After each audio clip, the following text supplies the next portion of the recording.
Waco did not disappoint yet again. Waco is wacko. Yeah, so it's weird because like you look at the results, which we'll talk through really quickly, and when you look at like the winner, that's normally where Waco is wacko, but this year it was everything but the winner. Well, on MPO, yeah, it was an MPO. Yes, FPO, I guess it wasn't crazy, but it was a different winner. Yeah. So MPO results, we had Paul McBeth taking it down over Luke Humphreys in second, and then tied for third, Chris Clemens and Joel Freeman. And then on FPO, we had Valerie Mandujano take it down, Kristen Tatar come in second, Katrina Allen came in third. Before we get into talking points, let's really quick go over the points that we all accumulated. Dark Horse, I get Alex Russell for my Dark Horse pick. Great job. Good pick. Thank you. But let's go ahead. Connor this week actually Chandler Fry, never again. Connor ended up winning Waco points-wise. He got 3 points for picking the MPO winner, correct. And then he got 4 points for the FPO top three by picking, I believe it was Kristen Tatar in the correct place, and then one other, Katrina Allen in the top three as well. So Connor gets 7 points for Waco. When you add that to the 6 he was bringing in, he's now at 13 points overall. Boom. Okay. Trevor got 1 point for having the correct person in the top three of MPO, 2 points for having two correct players in FPO, neither in the right spot. What was the top three of MPO? Paul McBeth, Luke Humphreys, Chris Clemens, Joel Freeman. It was Clemens that snuck in there. Yeah. 2 points for FPO for having two right players. So you got 3 points for Waco, plus 3 you had coming in. You're at 6 points overall. And then I had 1 point for having Paul in my top three, 0 points on FPO. Great job, Hunter. Oof. Well done. And then you didn't have Val? No. 2 points for my Dark Horse pick. I think I talked her up, but then didn't put her in my top three. Loser talk. Right there. And then 2 points for the Dark Horse pick, so I also get 3 from Waco, plus my 6 coming in. I'm at 9 points overall. Yeah, I'm not worried unless I get like 30 points down in this thing, because literally you could have a week where you like get like 10 points just casually. Like you can make up a lot of ground really quick. You can also just get blanked. Although I don't like. I might as well just start picking Paul to win every time, because like there's got to be like an analytics here. If you go off of like last season and if you just pick the same top three every time, like I wonder which top three was the best one to pick. It was probably like Ricky. Well, last Eagle, year Paul. it was probably like Paul, Eagle, Rick, or Paul, Eagle, Calvin. Well, Paul didn't win the most. It'd be based on who won the most. Yeah, so I guess it'd be Eagle, Ricky, Paul. Yeah, that's what I'm saying. Like, but I'm just thinking top. Like if you get those three players in your top three last year, but this year, I mean, putting Ricky and Calvin in the top three is terrifying right now. Yeah, I really wanted to go crazy for Waco and say like Gannon takes it first place, which doesn't look crazy. When you did put Gannon in your top three. I did put him in my top three. I had him in there as well. I'm glad I went safe with Paul. Yeah. Paul looked incredibly good out there. It's same old. Like Paul had like one. You say it's so boring. No, like Paul had like one dip in his career around like 2018, right? That was the year. 2016. It was 2016. 17. I don't know. Anyway, 18. Well, he wasn't. Paul, there was 1 year. What was the 16. year? 2016. That was his back injury year. Okay, where he was straddle playing. But like, and even then, like he still won a good few events. But like, he just doesn't really. He's pretty consistent. Like you know what you're gonna get, and like when his game is looking as good as it is, like right now, like he's hitting all of his lines pretty much. His putt is definitely good enough. It's pretty solid. I just don't know who's gonna beat him, especially at courses like this. It's one thing we just get to wide open courses and the scoring separation goes down the toilet, but at a course like this where he's just not taking the blow up holes that everybody else is. Like he's never gonna lose. Paul is just always a safe pick. He's always the kind of pick that you want to bring home to meet your parents. That's right.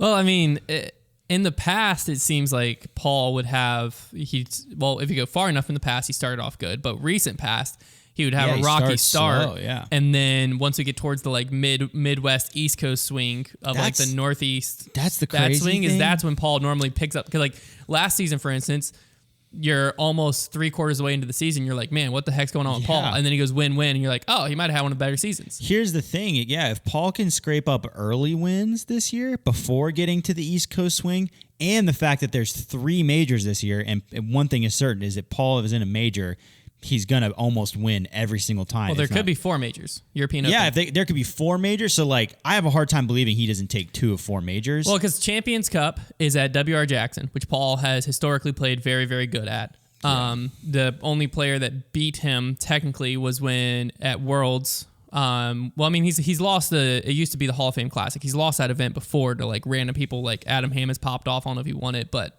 Michael Johansson used to always be up there. But Paul was always in contention at WR Jackson. He lost Worlds there, but they were also playing the Fort, and Ricky won that. But European Open, Paul is notorious, very good there. USDGC, Paul's always in contention at, except for one year he came in like 65th. I mean, he won. So. He just won this year, though. And then Worlds, Paul is always in contention no matter the course. And Emporia, he's good there. He did lose Worlds last time it was there. But again, it was too Rick. Revenge. It's a revenge game, though. So it's hard because this is Paul's first tournament against the full field. He did play Memorial last week, but Memorial kind of tells you nothing because it's not like any real courses you face on tour. It's just like when you... There are times where you can look at a player and they just match up really well with the course. Not to say Paul doesn't with Waco.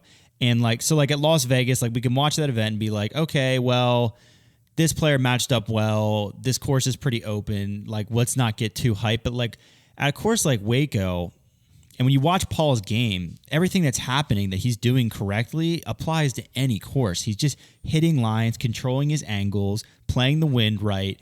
He's making putts from everywhere. Like that game, if he has that game, that applies to any course. Yeah. The only way you're going to beat him is really if you out-throw him, and there's not a lot of guys that can even do that. Well, that's the tough part is some of the players in the field that if Paul is at his best, because we've talked about parity, right, where there's a lot of players who their best is now competitive, right? But there's still an echelon of players that at their best, the field can't catch them. Right. Paul is one of those players. Paul is the other player, players, Ricky, Eagle, Calvin, right now. Dickerson, I think you can also throw into that list. Yeah. But Eagle's not there.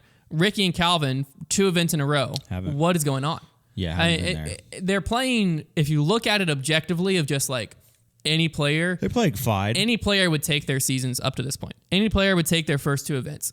Very happy with their first 2 events. Very weird. But when you take it, Ricky and Calvin, 2 players you expect to be in contention every week, or at least trying to be, and very weird start. And Calvin especially, Ricky too, but like Calvin and Ricky were like my 1-2 punch of consistency. Yeah. Especially Calvin. I think it was a couple seasons back now to where like he finished outside of 5th maybe once or twice. Like he was kind of that guy. He wasn't winning a ton, but like he was always on the doorstep every single time.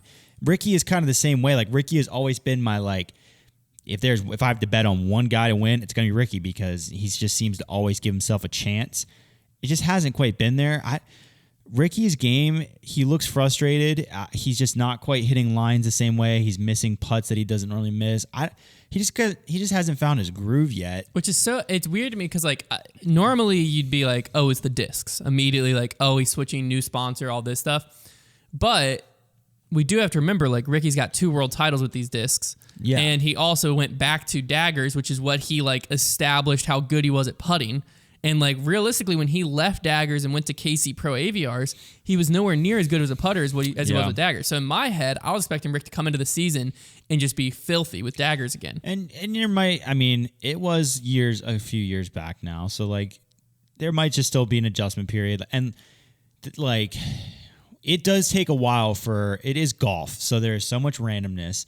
Paul could finish 15th at the next event.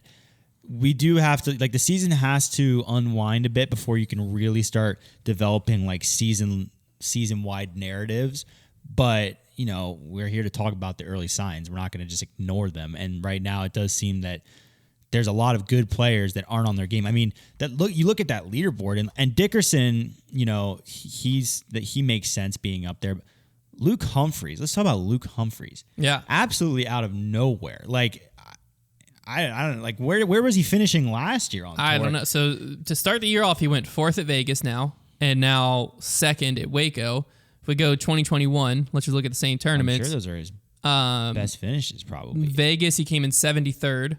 In Waco, he came in 60th last year. Most improved player so far, and it's not even close. What kind of turnaround is that? He came in 33rd at the Open at Belton last year, so we'll see if he can continue that. His game, too, is not overwhelming. He just kind of, it's a simple game, and he just kind of executes and doesn't get himself into trouble.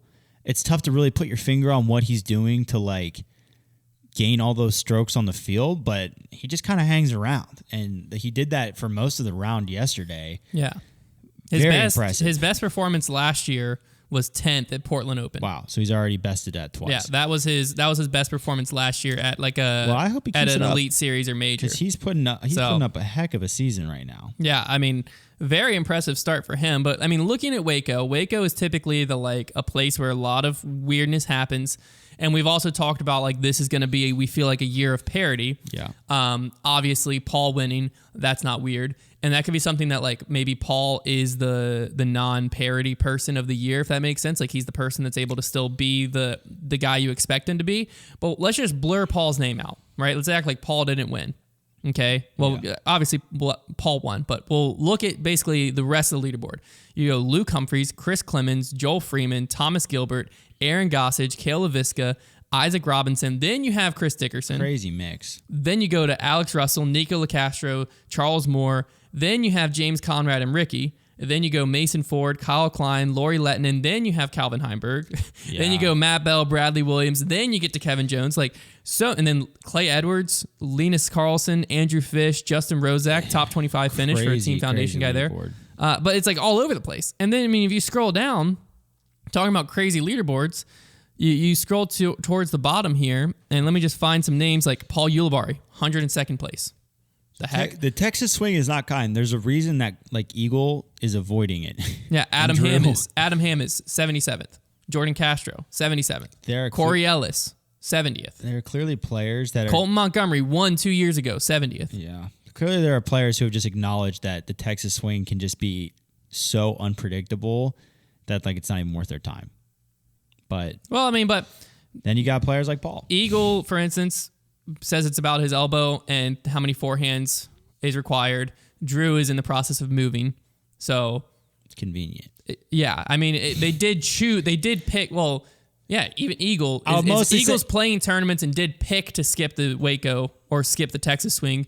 Drew did pick when to move and pick the Texas swing. So I don't blame. If you had to pick a time to miss, I don't blame them. That's what I'm saying. Is as much as they do have like legitimate reasons to miss, they also were intentional about what they missed. Like if you look at the tournament schedule and you're like, Waco is where like it's always just an absolute toss up as to who's going to win, and like if I come in first or like 60th, like it's a Wild West. Yeah. Well, we talked through Ricky. We talked through Ricky a little bit, and Ricky's got at least an excuse to fall back on new discs for now. He didn't have too many weeks left of that. But Calvin, what's going on with Calvin?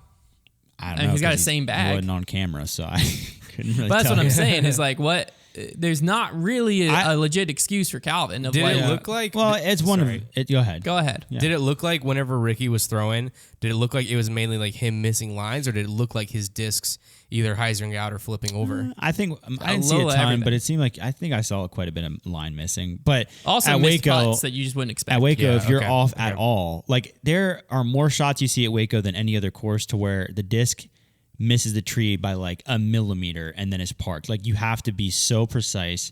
Calvin though, like Calvin is one that I'm okay with. Like I'm not going to say anything about Calvin because he played well at Vegas, and then he's had like Waco is weird.